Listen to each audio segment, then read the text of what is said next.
just being here at Allenbrook, you had the idea to donate 200 books, but you didn't just make the donation. You showed up and you spent your time, you dedicated your time to read to every child here. So what did this experience mean to you? I'm gonna tell you, I get nervous.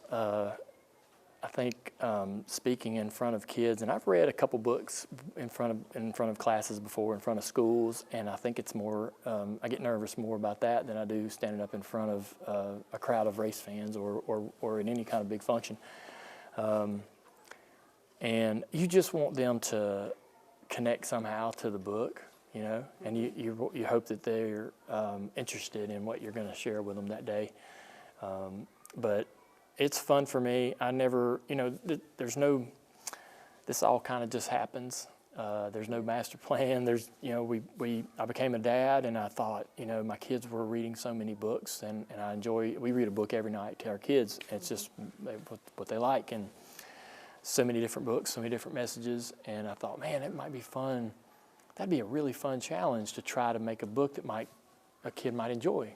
And because we have hundreds of books, you know, that's like that's like the easiest gift to give someone who has a child, right? And so you're like, hey, here's a child, you know. So we just get all these books, and our kids go to the same ones over and over again. There's 80% of the books we have they probably haven't read or heard because they want the same one every night, right? And they'll go through one for several weeks, and then it'll be another book, and they'll just want you to read that same book over and over. And so I thought, man, I wonder if I could write a book that a kid wants to be read to multiple nights in a row, right? That they like the story that much that they want to hear that story over and over.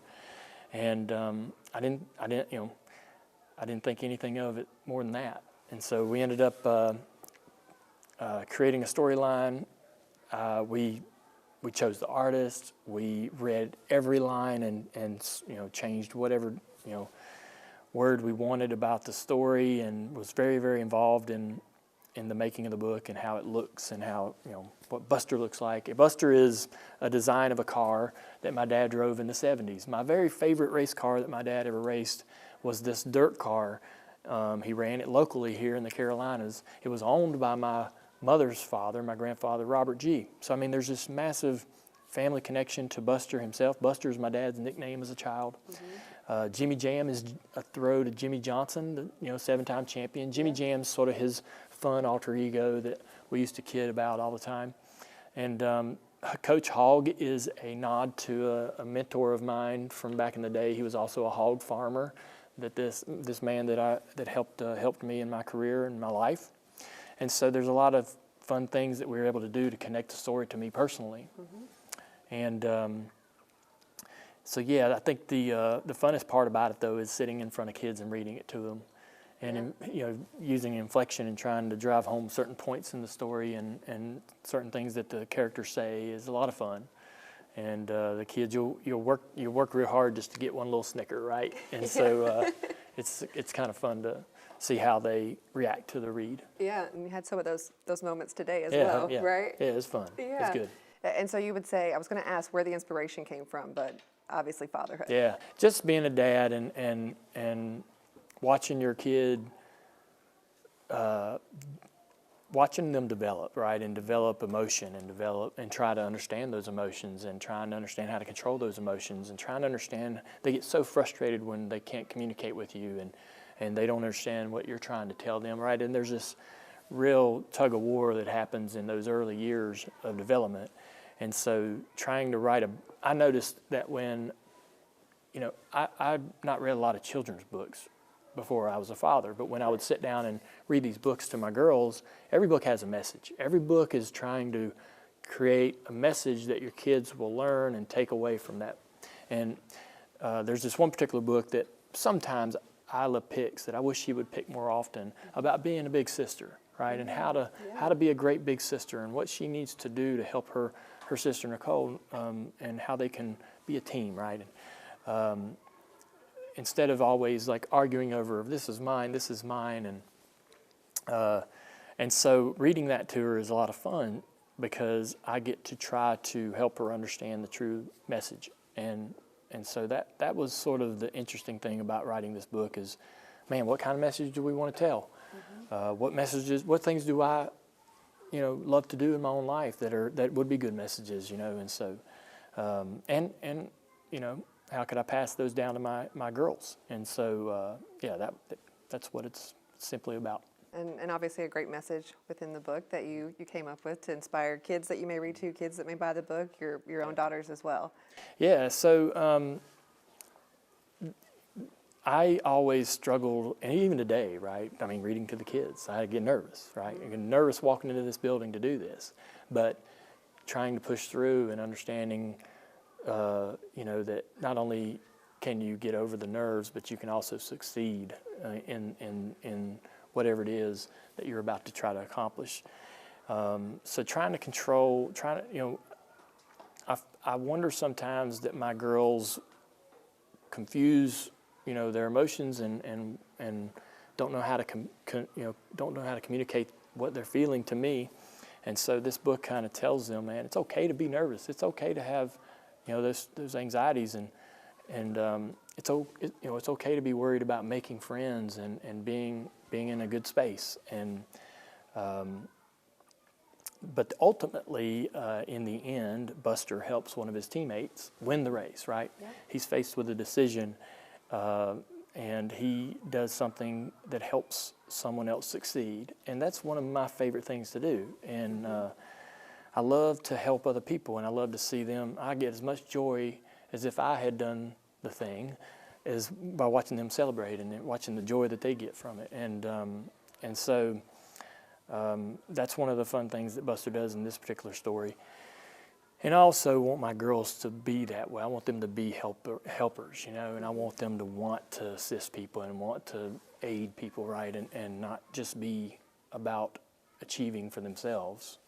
That's always going to be part of life. You're always going to be driven to achieve and accomplish goals, but also part of life is also helping other people realize their own success. And so hopefully there's a little bit of that in every story that we do with Buster. When you read it to the girls for the first time, what was their reaction? I was just about as nervous as reading it to the class, because they're the ones that I dedicate the book to. Right.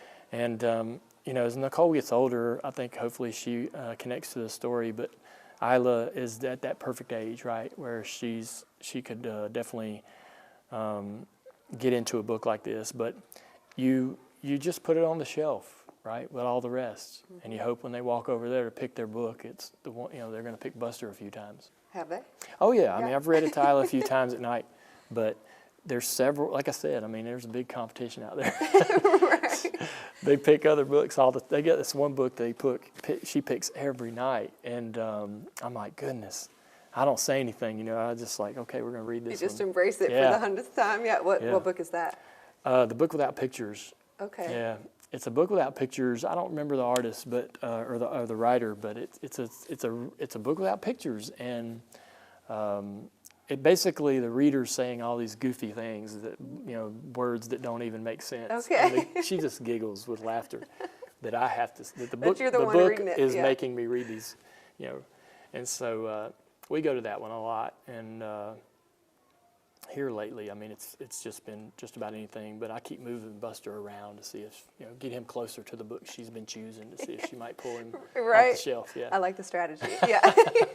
And when you think back to your childhood, was there a book that you remember reading or Little Red Caboose was a book I read a lot when I was a little boy, and we had that book too, and he helps the train up the mountain, and so he holds the brake to be able to save the train as it's trying to slide down the mountain. I don't know why, but that book was, I guess I must have not had many books or maybe whatever it was, but The Little Red Caboose is a great story. Yeah.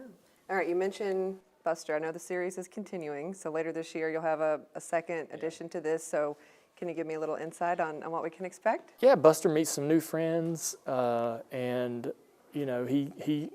he gets back on track. That's kind of he gets a little bit off track, gets a little frustrated, and he needs, he has to regroup, and he gets some help from some friends on how to get his mind back on track and get his mind back on the task at hand. And I think that's a very simple message that we all can understand. Yeah. And you mentioned some of the Easter eggs that are in this book. Was it fun for you to draw inspiration from people from your real life and be like, hey, I'm like when you told Jimmy, hey, you're going to be Jimmy J, I'm like, I'm putting you in this book. Like, what was his reaction? You know, he was taken aback a little bit or didn't quite understand what I was trying to convey, but you know, we were presented with that opportunity. They're like, hey, man, you can do anything you want. You know, complete creative control on how you want this to turn out. And I thought, well, to make it more personal to me and matter more to me and make me more interested and invested in its future, and I wanted to have as much connection to it as possible. So, you know, that'll be fun as we go forward and creating new characters, and you come up with all kinds of fun ideas. And then just going back to the beginning of today, when you hear, you know, the principal up here speaking about the impact that you had on these kids and helping turn their lives around, essentially, right? Like the donation that you made, or just being here today and showing up, essentially, for them, right? Like I think so much of life is about just showing up and giving back. So when you hear the words and you can see the difference that you and Amy have made through what you're doing through your charity, what does that mean to you? I have 100% confidence that this school was going to turn around regardless. Just having gotten to know the staff here and their, you know, their ability and their passion, it was inspiring, and that was, you know, we were brought together. It was an idea that I had. I was sitting at home and I called my sister and I said, I've been looking at these schools in the state and I want to know how we can make a difference. And it just so happened that Allenbrook was sort of in this perfect scenario where they were in a great position and they were going to succeed, and we just got to be a part of that, right? And so it was sort of unique how it all lined up, but it was, and now, you know, we write a book and get to come see some of the improvements that have been made here and how incredible the place looks now and how much has changed for the kids and how well they're doing, and we get to read this book. I mean, it's all this sort of incredible full circle type of deal. Absolutely. But our foundation works with so many charities across the nation, but it's so much fun to do things in your own community, being able to go visit and see the impact that has. And none of it's possible without all of our donators and all the people that are involved in supporting us. They allow us the opportunity to do some pretty incredible things. And so, like I say, I mean, being able to stand here and see what the foundation was able to help happen here at Allenbrook is pretty incredible. So yeah, awesome. We're inspired by the staff, and we're inspired to continue helping and looking for more opportunities to do that. So it's good. Yeah, it was great. It was great to be a part of this day, so I appreciate y'all inviting us in and Yeah. talking about Buster and what you're doing with that series and everything else you have going on. Thank you. Appreciate y'all covering it. It's been a fun day.